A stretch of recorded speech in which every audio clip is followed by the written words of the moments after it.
This area burned in 2017.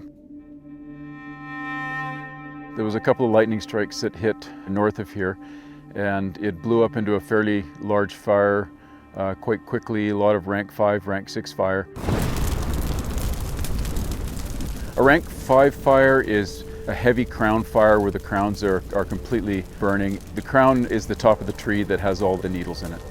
And a rank 6 fire is where the fire is so intense that it starts to create its own weather systems. It's Thursday that we're really watching again. Today, though, extensive smoke, mostly sunny. Otherwise, if you're away from the smoke, highs in the low 20s. Prince Rupert sunny.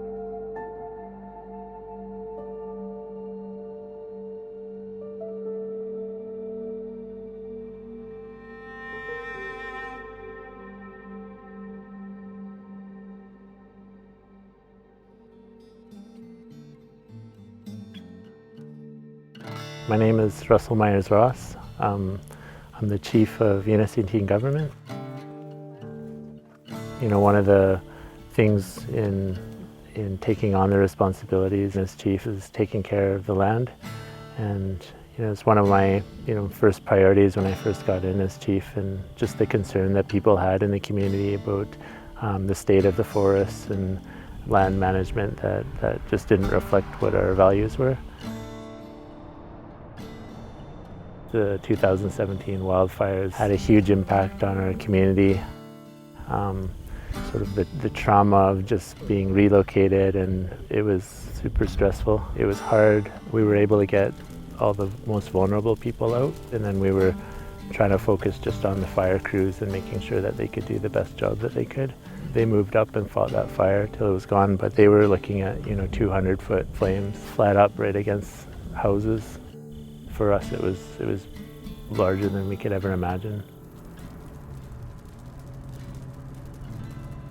I think, for the community, I think they look around and they see patchworks of everything from places that almost feel like desert when you walk through them, where there's no living insects or birds like there used to be, and we want to see, the berries grow back and our medicines grow back and the animals return. I guess the big concern, for elders are that they grew up in the areas and now they don't recognize them anymore. 2010, when we had some very large fires, they were nothing like 2017. They were small compared to 2017. I mean, 30,000 hectares, 40,000 hectares, that starts to really seem like not much of a fire when you have a 230,000 hectare fire, or the plateau fire just north of here was 550,000 hectares. A large chunk of this fire will come back naturally, but there is up to 30% that will not come back because they either have fir species or been burnt so hot there's no seed.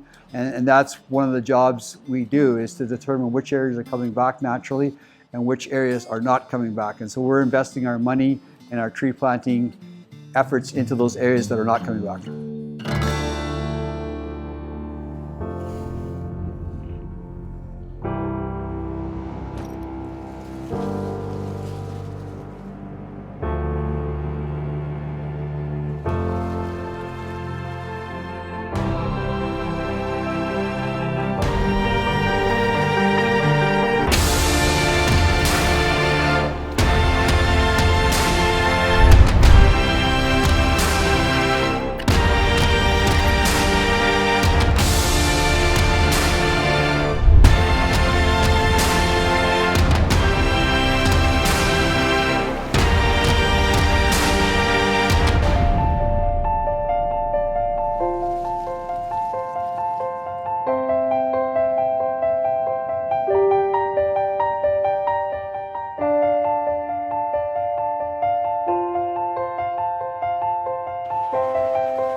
We've been pretty receptive and open to all partnerships.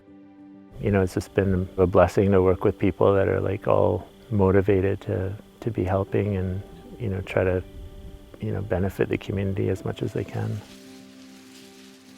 We have a collaboration between industry, First Nations, NGOs, intergovernment agencies. There's a whole host of organizations that are working with us on the initiative.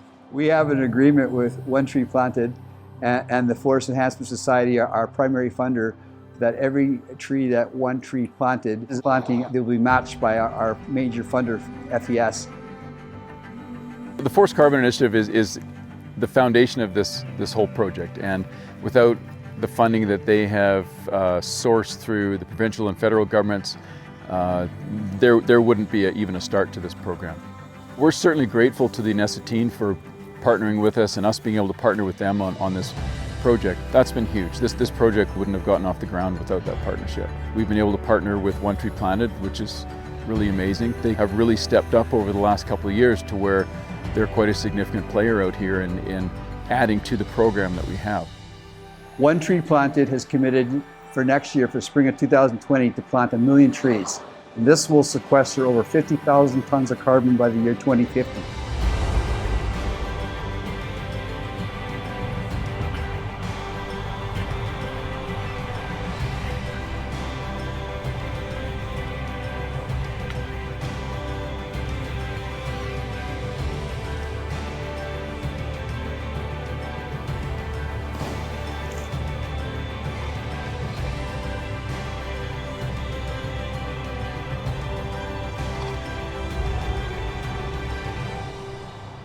For us, I think I look at the fire as a sort of a source of renewal. Anytime you put fire to something, something grows in its place. And, for us, I think like One Tree Planted, for example, is like, just sort of leading the way for us in trying to, help us and sort of repair what's been lost for us. So, it's just been a blessing to work with any group that's been willing to put their heart there and, lend an extra hand for us to sort of, repair our land and really help our community.